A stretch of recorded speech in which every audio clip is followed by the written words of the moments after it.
ঈদের একটা সময় আমাকে নিয়ে গেছে বাজারে যাওয়ার পরে আমার বাবা আমাকে একটা বটগাছের নিচে রাখছে, বটগাছের নিচে রেখে আমাকে যেমন বলতেছে তুমি এখানে দাঁড়াও আমি আসতেছি। তো উনি গেছে একটা আড্ডার মধ্যে, যেমন চাঁদ রাতের দিন অনেক আড্ডা চলে, ওখানে জুয়া টুয়া অনেক কিছু। পরে আমিও ওনার পিস গেলাম, যাওয়ার পরে দেখলাম যে উনি জুয়া খেলতেছে। ছোট ছিলাম, মারবে এই কারণে হচ্ছে আবার রিটার্ন ব্যাক করলাম। উনি আসলো কিছুক্ষণ পরে, আসার পরে বলতেছে যে টাকা তো হারায় গেছে, বাজার করার মতো টাকা নাই। পরে চলে আসলাম। আসার পরে মানে সবাই তো ঈদের দিনের আনন্দটাই উদযাপন করে, আর আমাদের তো তখন নতুন জামা কাপড় তো হিসাব বাদই, ঈদের খাবারটাই তো আমাদের ঘরে নেই যে আমরা খাবো। হ্যাঁ, ঈদের দিন আমাদের ঘরে কোনো রান্না বাড়ি হয় নাই, আমরা না খেয়েছিলাম। 9 বছর বয়স থেকেই কাজ করতেছি। যেমন হচ্ছে আপনার রুটির একটা ঢাল আছে, ঢালে রুটির গাড়ি উঠতো না, তো এরকম ধাক্কা দিয়ে উঠাইলে উনি একটা রুটি দিত, ডেড ফেল রুটি দিত, বাসি রুটি হতো দিত, ওইটাই খাইতাম বা খাওয়াইতাম। তারপর হচ্ছে এইভাবেই জীবনযাপন চলছে। আমরা তখন 3-4 ভাই ছিলাম। আমাদের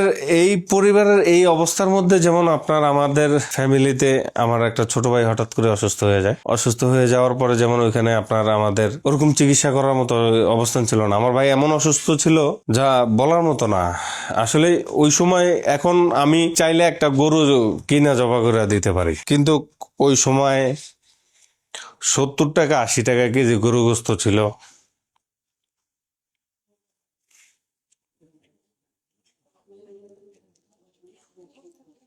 গরুর গোস্ত খাইতে চাইতো, টাকা ছিল না, এনে দিতে পারি নাই, খাইতে পারে নাই। এক দোকানের সামনে যায় কাটলে যে হাড্ডি বা অন্য কিছু বেরোয়, কয়টা টোকা এনে আমার মারে দিছে যে রাইন্দা দাও আমি খামো, আর খাইতে পারে নাই। ও তো অসুস্থ ছিল, ওর মনের ইচ্ছা ও গরু গোস্ত খাইবো। হসপিটালে ভর্তি করাইলাম, টাকা পয়সা নাই, মানুষের কাছ থেকে চাইয়া এখানে ওখান থেকে। পরে আমি কিছু টাকা জমে, যেমন 1500-1600 টাকার মতো দিছি। এর মধ্যে আমার বাবা ছিল না, কিন্তু তো হঠাৎ করে যেভাবে হোক শুনতে পারছে, আসা হসপিটালে গেছে ডাইরেক্ট। যেমন আমার মাও ওরকম ভাবেই ছিল না, তখন ওরা অনেক ছোট, আমার 2টা ভাই। মা থাকতো হসপিটালে, আমি ওদেরকে নিয়ে বাসায় থাকতাম। ওরাও খাবারের জন্য অনেক করতো। তবে আমরা তখন মা ওই যে হসপিটাল থেকে ডিম দিত, খাবার দিত, ও তো খাইতো না। আমার ছোট ভাই তো খাইতো না, যেটা অসুস্থ, ওই খাবারটা আমার দিয়ে দিত, কইতো যে নিয়ে অগদিস আইনা ওদেরকে দিলে ওরা খাইতো। তা আমি তো সারাদিন বাইরেই থাকতাম। তো ওই টাকাটা যেটা দিছি ওইটাই আমি রাত্রে দিয়ে আসছি, সকালবেলা আমি গেছি, আবার যাই শুনি যে ওই টাকা নিয়ে আমার বাবা চলে গেছে, আবারও জুয়া খেলে ফেলাইছে। তখন আর চিকিৎসা করার মতো, বেডে টাকা দেওয়ার মতো আমাদের অবস্থান ছিল না। পরে রাত্রে করেই, এদিন রাত্রে আমি মারা বললাম যে তাহলে ওরে নিয়ে তো বের হয়ে যেতে হসপিটাল থেকে, এই টাকা দিমু কই থেকে। পরে কোনো কিছু উপায় না পাইয়া পরে ওরে এই রাত্রে করে ওরে নিয়ে পলায় চলে আসছি আমরা হসপিটাল থেকে। ও তো অনেক ছোট ছিল তখন। ও বলছে যে ভাই আমরা 3টা ভাই, আমরা যখন বড় হবো তখন আর আমাদের কোনো দুঃখ কষ্ট থাকবো না। আসলে দুঃখ কষ্ট নাই এখন আর, কিন্তু যে কষ্টগুলো করে আসছি এই কষ্টগুলো মনে পড়লে বুকটা ফাইটা যায় আর কি। তারপরে ছোট ভাইকে ওইখানে রাইখা কি করব, টাকা পয়সা গোছায় আসতে হবে। আসার পরে হচ্ছে আমরা যেমন ওইখান থেকে আমি রিক্সা চালানো শুরু করলাম। বাপেও মোটামুটি একটু, বাইটা মরার পরে কবর দিব কিভাবে, কবর দিতে পারি না। পরে আমার মামার এক সম্বন্ধী ছিল, ব্যাংকে জব করতো, পরে উনি কিছু টাকা দিছে, দিয়া কবর, ওইখানে কবর টবর দিয়ে আমরা ওইখান থেকে চলে আসার চিন্তা ভাবনা করতেছি। ঢাকায় 2003 সালে আমি আসি। 2003 সালে হচ্ছে আইসেই আমি ওয়ার্কশপ লাইনে চাকরি নিই। আমার মামা আছে, ছোট মামা আমাকে নিয়ে আসে, আনার পরে তার বাসায় রাখে, তার বাসায় রেখা যেমন আমাকে ওয়ার্কশপে কাজ দেয়। তখন আমার বয়স কত, আপনার 13 কি 14 বছর বয়স। সব মানুষ হচ্ছে পাবনার, সিরাজগঞ্জের। সো আমি এর মধ্যে একজন চাঁদপুরের।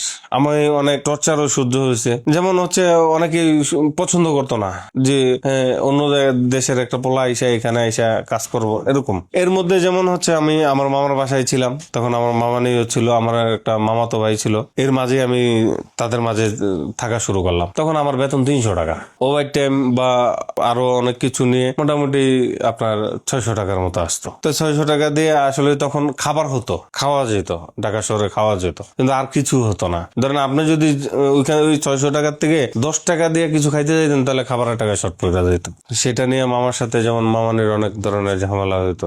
পরে একসময় কোনো কিছু না পেরে আমার বাসা থেকে বের করে দেয়, একবারে শীতের মধ্যে বের করে দেয়, এক শার্ট এক প্যান্টে। থাকার মতো জায়গা নাই, সিকিউরিটি রুমে কোনো বিছনা ছিল না, কিছু ছিল না, কোনো গেট ছিল না, বাতাস ঠান্ডা, এর মধ্যে হচ্ছে পলিথিন পেঁচায় ঘুমাইছি, রাত কাটাইলাম। পরে তো হচ্ছে রমজান মাস, কি করব, রোজা রাখি, তখন রোজা রাখতে হবে। রোজা রাখতে যে হচ্ছে আপনার যেমন আমি ওই পান্থা ভাত ছিল, সবাই খাইছে, খাওয়ানোর পরে মানে আমি খাইতে গেছি আর আমার বলছে খাবার নাই, তোর তো খাবার রান্না হয় নাই মেসের ভিতরে। পরে যাই হোক পোড়া ভাত ছিল, ওগুলো নিয়ে মরিচ দিয়ে কসলায় খাইছি। খাওয়ার পরে যেমন আপনার ওইখান থেকে রোজা রাখলাম।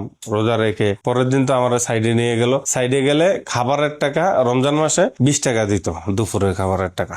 আর নাস্তা বাবদ হচ্ছে আপনার ইফতারের টাকা দিত হচ্ছে আপনার 10 টাকা, আর নাস্তা বাবদ দিত 4 টাকা, এরকম। তো এইভাবে হচ্ছে যেমন একদিন কাটালাম এইভাবেই কাজ কাম করতে। পরে আর আমি আর আমার মামার বাসায় যাইনি, ওইখান থেকে হচ্ছে আর আমার জীবন শুরু হয়ে গেল। যেমন ওইখান থেকে আমি আমার ওস্তাদ কোম্পানিতে অনেকভাবে আমার বেতন বাড়ানোর জন্য, তখন আমি অলমোস্ট 3 বছর বয়স যখন, তখন আমি ফার্নিচারের লাইনে কাজ করতাম। যেমন এখন আমার এইসব প্রোডাক্ট গুলো আছে, এইসব প্রোডাক্টের উপরে তখন ফার্নিচার আইটেম গুলো শুরু করলাম। আলমারি এসএস এর কাজ ইত্যাদি সব ধরনের কাজগুলো শুরু করলাম। ব্যবসা যখন শুরু করি আপনার 2009 সালে আমি একটা ছোট মেশিন কিনে হচ্ছে তখন এই 4000 4,500 টাকা দিয়ে একটা মেশিন কিনা যাইতো, ঝালাই মেশিন, ওয়ার্লিং মেশিন কিনা। বাইরে আপনার যেমন ফ্রাইডে আমি বাইরে কাজ করতাম, করে হচ্ছে 2000-1000 টাকা ইনকাম হইতো। মাসে 2-3 হাজার টাকা এক্সট্রা টাকা আসতো।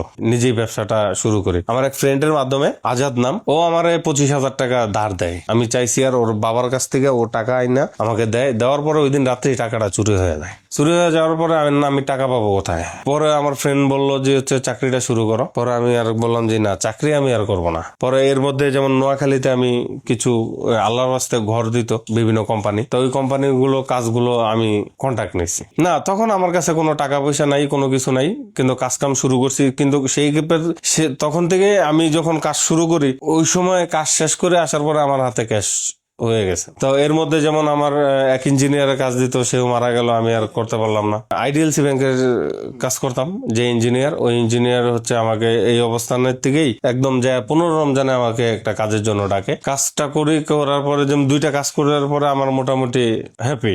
যে একটা ছেলেকে নিয়ে কাজ করতাম, মানে ওই আমার ফ্রেন্ড, ওরও টাকা দিলাম, আমিও নিজে নিয়ে খুবই ভালো একটা ঈদ কাটছিল ওই আমার ব্যবসার লাইফে। এছাড়া চাকরির লাইফে তো ঈদগুলো আমার যখন হয়েছে বোনাস টোনাস নিয়ে মোটামুটি আলহামদুলিল্লাহ, কিন্তু ব্যবসার লাইফে ওইটাই ছিল আমার ফার্স্ট টাইমে ভালো একটা ঈদ। সবাই দিতে পারছি, নিজের কাছেও ছিল, মন বইরা বাজার করতে পারছি বাড়িতে। যে ঈদের পরে আসার পরে 2 মাস হয়ে গেল, উনি আমাকে ফোন টোন দেয় না। পরে ওনাকে হঠাৎ করে আমি ফোন দিলাম, ফোন দিয়ে জিজ্ঞাসা করলাম, ওনার আম্মা ফোনটা রিসিভ করলো ওই পাশ থেকে। রিসিভ করে বললো যে হচ্ছে তোমাদের সাথে আমার ছেলে কাজ করতো, আমার ছেলে তো আসার সময় মোটরসাইকেল অ্যাক্সিডেন্টে মারা যায়। তো ওই সময় আমার নিজের একটা খুবই মাথার উপরে একটা আকাশ ভেঙে পড়ছে যে আমি এখন কি করব। আমার আর ভাল লাগতেছিল না, মানে নিজে চলতে পারতাছি না। এত বড় বড় কাজ করি, টাকা নাই, 15 লাখ 20 লাখ 25 লাখ টাকার প্রজেক্ট করতাম। এমন হয়তো একটা প্রজেক্ট হইতেছে 70 লাখ 80 লাখ টাকাও হতো, কিন্তু টাকা থাকতো না। কি কারণে? ওই যে টাকা দিত না, ভাইয়া দেখা গেলো 5,000 10,000 15,000 20,000 এরকম ভাবে টাকা দিত। এরপরে হচ্ছে যেমন এই ব্যবসাটা আমি শুরু করি, অনলাইনের ব্যবসাটা হচ্ছে আমার জীবনের একটা মোড় ঘুরিয়ে দিছে একদম। এই অনলাইনে ব্যবসাটা আমার এক ফ্রেন্ড আমাকে নিয়ে আসছে, সেটা হচ্ছে না বললেই নয়, শোভন নাম। আমি তার কাছে কৃতজ্ঞতা জানাই, এবং সেই আমাকে এই লাইনটাই আনছে। আনার পরে যেমন আমি এটা নিয়ে ফার্স্টে শুরু করি আপনার অল্প কিছু পুঁজি নিয়ে, এই 4 লাখ 4.5 লাখ টাকার মতো। ওয়ার্কশপ তো আমার নিজেরই আছে, তাই পুঁজি 4 লাখ 4.5 লাখ টাকা দিয়ে শুরু করি। তাই এখন মোটামুটি হচ্ছে আপনার মোটামুটি আল্লাহর রহমতে আমার যে ফ্যাক্টরি আপনারা দেখছেন বা এই করছেন, এর মধ্যে হচ্ছে আমাদের অনেক মোটামুটি আলহামদুলিল্লাহ। আমি যে বাসায় থাকি এখন, এক সময় ইট মাথায় দিয়ে ঘুমাইছি, আর এখন হচ্ছে থাকার মতো জায়গা ছিল না। আর এখন বর্তমানে আপনার আমাদের 1500 স্কোয়ার ফিটের ফ্ল্যাট নিয়ে আমি থাকি। এখন তো আলহামদুলিল্লাহ আপনার মোটামুটি আজকে অনেক বছর যাবতেই, প্রায় 5 বছর যাবত আমি যেমন আগে কুরবানি দিতে পারতাম না, এখন কুরবানি দিচ্ছি। ফ্যামিলির সাথে, বাপ মার সাথে একসাথে থাকতেছি। আমার ছোট ভাই ওরে নিয়ে থাকতেছি, একসাথে আমরা আছি, জয়েন্ট ফ্যামিলি। এবং আমার বোন 2টা, দুটোটাকে বিয়ে দিয়ে দিছি, বাবা এবং মা। প্রথমে এটা ঠিক হওয়ার কথা না, এটা আমি প্রথমে ঠিক করে তৈরিও করি নাই। এটা প্রথমে বানাইছি যেমন অনেক বড় হয়ে গেছে, কারণ এটার মেজারমেন্টটা তো আমার কাছে ছিল না, যার জন্য এটা অনেক বড় হয়ে গেছে, আবার ছোট করছি, এরকম অনেক প্রোডাক্ট নষ্ট হয়েছে। হওয়ার পরে যে একটা শেফ আনছি, চায়না এই একটা দোলনা ম্যাক্সিমাম 26,000 টাকা বিক্রি হয়, আর আমি বিক্রি করতেছি এটা আমি দেশে তৈরি করে আমি 14,000 টাকা বিক্রি করতেছি। এটা কোয়ালিটি 100% ভালো, এবং হচ্ছে আপনি দেখেন আমাদের এখানে দেখে নেওয়ার সুযোগ আছে। তাছাড়া হচ্ছে বাংলাদেশি প্রোডাক্ট হিসাবে আমি মনে করি যে অনেক শক্তিশালী এবং মজবুত। আপনার এগুলো আমরা এমনিতে 5 বছর ওয়ারেন্টি দিয়ে থাকি, আর এগুলো মেটাল দিয়ে আমাদের সম্পূর্ণ বাংলাদেশে আমাদের নিজস্ব কারখানারই তৈরি। যে যেমন ডিজাইন চায় আমরা ওই ধরনের ডিজাইনগুলো কাস্টমাইজ করে তৈরি করে দিই।